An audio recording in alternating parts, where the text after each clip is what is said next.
Hello बच्चों, chemistry का topic ले आए हैं, ऑर्गेनिक का है। जीओसी जीओसी में क्या है कि नंबर ऑफ हाइपर कंजुगेशन कैसे निकालेंगे और किसी भी कंपाउंड में हाइपर कंजुगेशन कैसे पहचानेंगे, उसी पे आज चर्चा करेंगे। चलिए देखिए यहाँ पे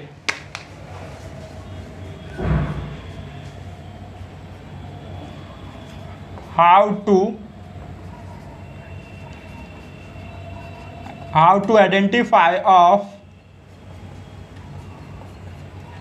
hyperconjugation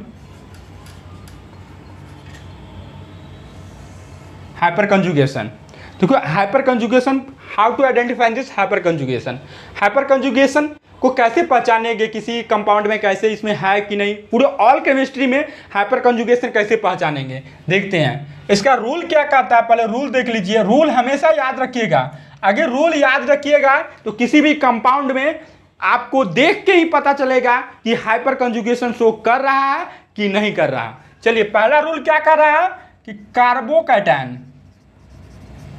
कार्बोकैटायन होना चाहिए। दूसरा क्या कर रहा है, फ्री रेडिकल होना चाहिए,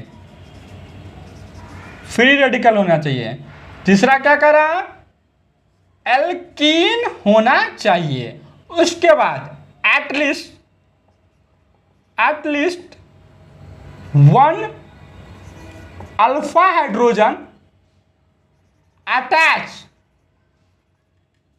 अटैच टू sp3 कार्बन होना चाहिए। ठीक है, ये रूल अगर आप याद रखते हैं तो आसानी से आप आइडेंटिफाई कर सकते हैं हाइपर कंजुगेशन को और नंबर ऑफ हाइपर कंजुगेशन भी निकाल सकते हैं। पहला रूल के माध्यम हम एक एग्जांपल लेके समझते हैं। कार्बोकैटायन का क्या है, कार्बोकैटायन का, तो कार्बोकैटायन का देखते हैं। तो कार्बोकैटायन के लिए लेते हैं CH3 single bond CH2 carbocation. तो यहां पर कार्बोकैटायन ये क्या है, ये एक्टिव सेंटर। अब एक्टिव सेंटर के बाद जो होता है ना वो अल्फा हाइड्रोजन होता है। तो इसमें अल्फा हाइड्रोजन कितना है, 3 है।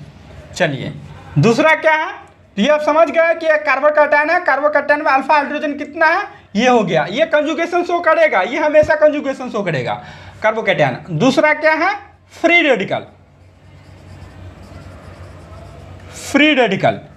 तो फ्री रेडिकल है, तो फ्री रेडिकल की बात चर्चा कर रहे हैं। तो फ्री रेडिकल के एक एग्जांपल ले लेते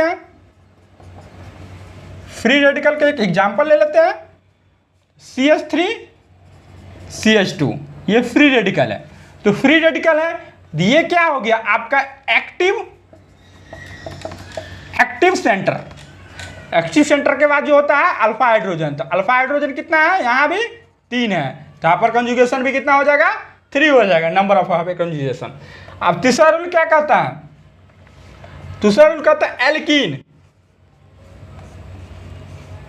एल्कीन। तीसरा रूल क्या, एल्कीन। इसका एग्जांपल ले लेते हैं CH3 CH double bond CH2।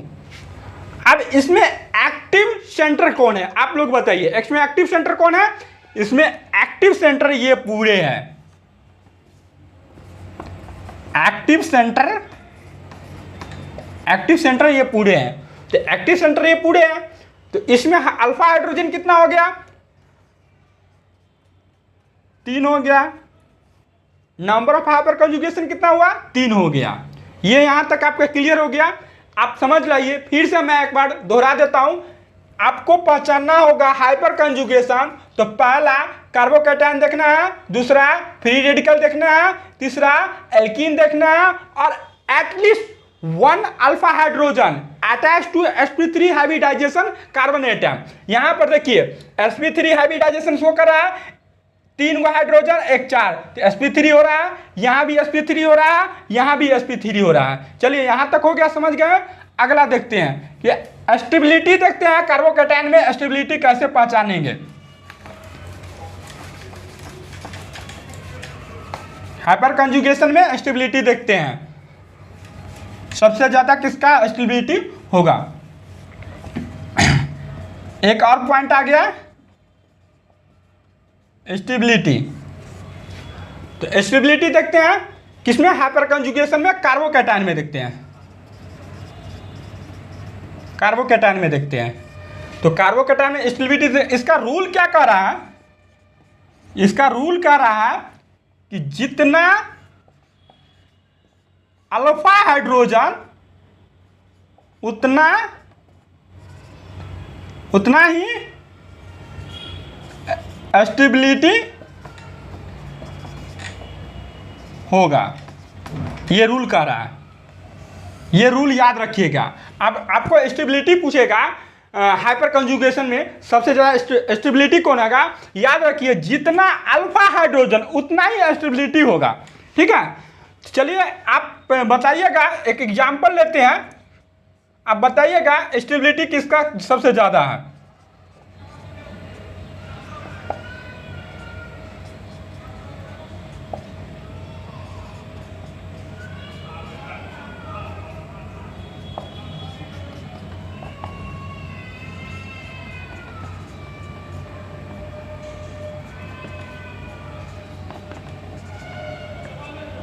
देखिए CH3 सिंगल बॉन्ड कार्बोकैटायन, ये कंजुगेशन शो कर रहा है।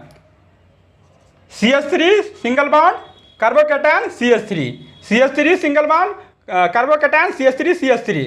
आप देखें इसमें अल्फा हाइड्रोजन कितना है, तो आपको तो पता है कि ये एक्टिव सेंटर है।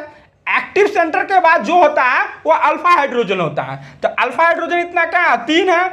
इसमें अल्फा हाइड्रोजन कितना है, इसमें अल्फा हाइड्रोजन कितना है, 6 है। और इसमें अल्फा हाइड्रोजन कितना है, 9 है। तो इसमें सबसे ज्यादा स्टेबिलिटी कौन होगा, तो जो यहां पर जानता है कि जितना अल्फा हाइड्रोजन होगा वो सबसे ज्यादा स्टेबिलिटी होगा। तो अल्फा हाइड्रोजन यहाँ 9 है, तो ये सबसे ज्यादा स्टेबिलिटी होगा, ये इसके बाद ये स्टेबिलिटी होगा। चलिए यही है हाइपर कंजुगेशन पहचानने का नियम। थैंक यू बच्चों।